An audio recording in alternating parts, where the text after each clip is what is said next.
All right, welcome back to History and Coffee.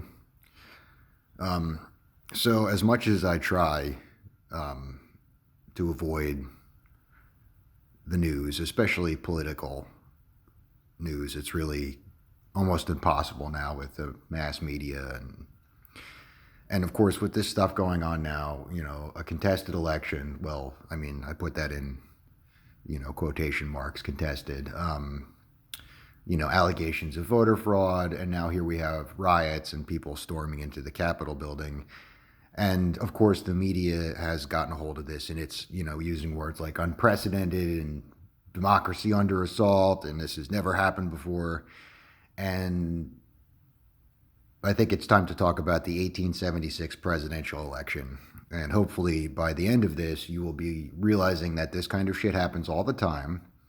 It's not anywhere near as bad as it's been before. And the vast majority of this whole, um, I don't even know what you'd call it, it's hot gas. It's hot gas from Trump. It's hot gas from Biden. It's all empty, hot, steaming media gas. So let's go back to 1876 and I'll give you some background. So, of course, at this period in time, you have a country, our country is suffering from a depression.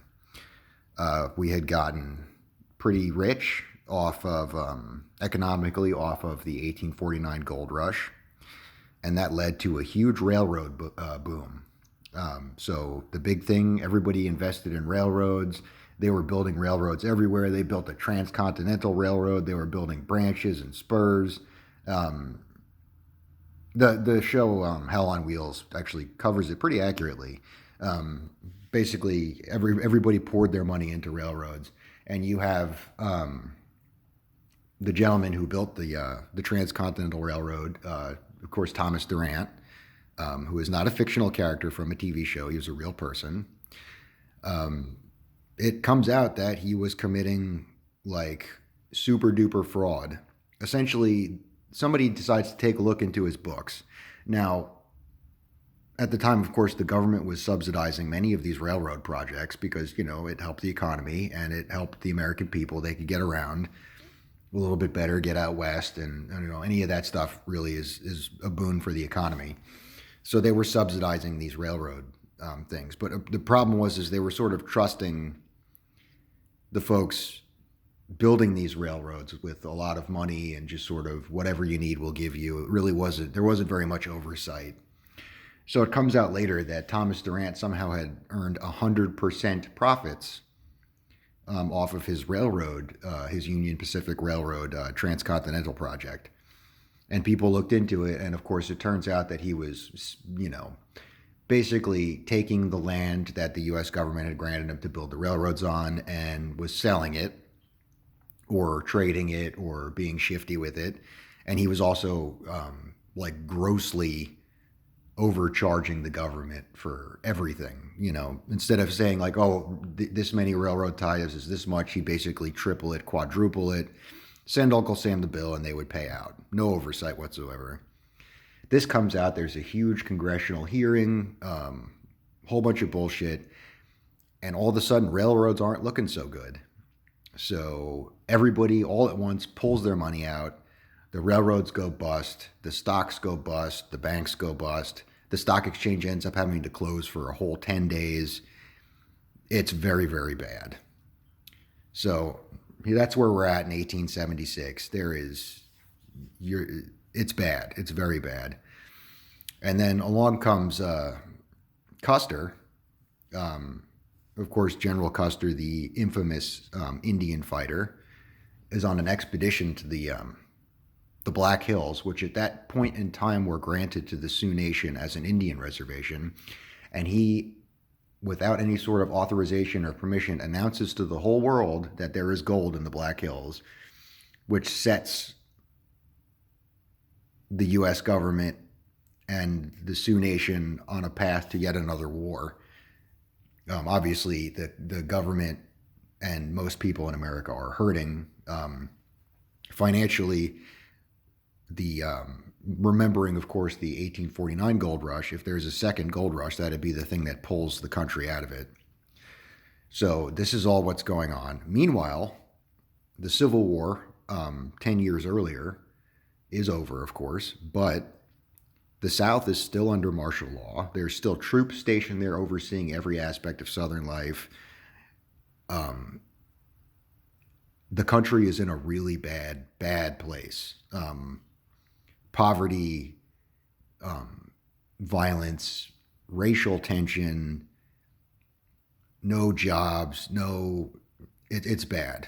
The only people that are profiting at this point in history are the gun manufacturers like Colt and Oliver Winchester. These guys end up being some of the richest men in America because basically the country's in chaos. So you come to 1876 and it's time for a presidential election in the midst of all this. You end up with two camps. It sort of follows the lines of North and South. You have Rutherford B. Hayes, who is a Federalist and a Unionist Republican, and he's running on the platform of, we're gonna keep the troops in the South and make sure that what we fought for in the Civil War doesn't get lost or things don't go back to the way they were.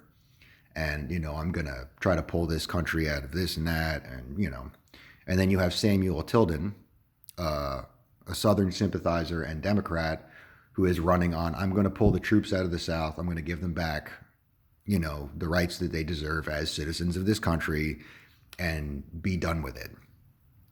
And this was a massive issue.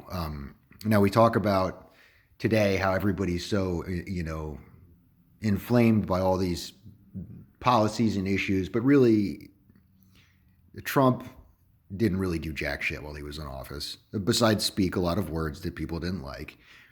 And Biden's going to come into office, and he's not really going to do shit either. These are real. In 1876, this wasn't hot gas. This was real issues affecting the lives of every American.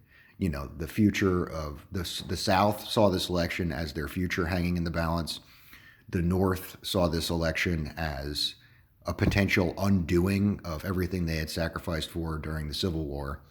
And so record numbers of people pour out to the polls, droves and droves, like has never been really in American history. And it was, for all intents and purposes, a clusterfuck. Polling offices were overwhelmed. And this is before computers and, CHAD machines and all that bullshit. People were writing their ballots on pieces of paper and putting them in a box. People had to count them. And so you have millions of people all flooding these polls, and there's rampant voter fraud and corruption. And again, because people are very passionate about this issue, it's bad. There's riots, there's fights, there's shootings. It ends up basically, the election in the end is so close that they can't actually tell if Hayes or Tilden won. And of course, Florida, as we see today, was of course a highly contested state. It was neck and neck, and you're talking about people counting, again, individual pieces of paper. There's so much room for error. There was really no way to tell who had won. And this made things, it was like pouring gas on the fire now. So you have no idea, again, all this passion and all this worry and resting on this presidential election, and you really have no way to tell who fairly won. So again, Grant now is the sitting president at the time, and he receives a threat that 100,000 armed men are going to march on Washington. And what people are starting to think is, oh my God, the Civil War is going to start up again. There's going to be another Civil War over this election. Grant immediately orders 4,000 federal troops to protect Washington, D.C. Again, the papers are going crazy. People are going crazy. People are taking to the streets. It's looking like we're going to lose our country to another Civil War. At this point, a compromise is made. And this compromise really tested the American people, and it tested democracy. But in the long run, it ended up being the thing that held us together when nothing else could. Hayes and Tilden met. They decided that Hayes would be the president. Tilden would back out, but only if Hayes agreed to pull the troops out of the South, and basically making a compromise saying, Hayes, I'll let you be president, but you have to also honor some of the promises that I made during my campaign. And this was, of course, was called the Great Compromise of 1877, and it was, people were not happy about it on either side, but it was recognized that if this didn't happen, there likely would have been another civil war. So that's how we ended up with Rutherford B. Hayes as president. And of course, Tilden is forgotten to history, probably for a good reason, because he wasn't the best. He was pretty openly racist, and I don't think the country would have been very, very good under him. Hayes ended up sending troops to the Black Hills and displacing the Sioux. So that was a whole other victim of that whole thing. That I'll cover that a little bit more in another video. But hopefully this puts what's going on in our world today in perspective. And, when things look like the end of the world, generally they're not. There's been a lot of ends of the world in history. And if we're going to compare things to stuff that's happened in the past, this is really nothing. I guarantee you in a year or two, this will be completely forgotten and we'll be on to the next crisis. So, that's going to be the new slogan for 2021. At least it's not 1876, right? So thanks for watching, and I hope you learned something.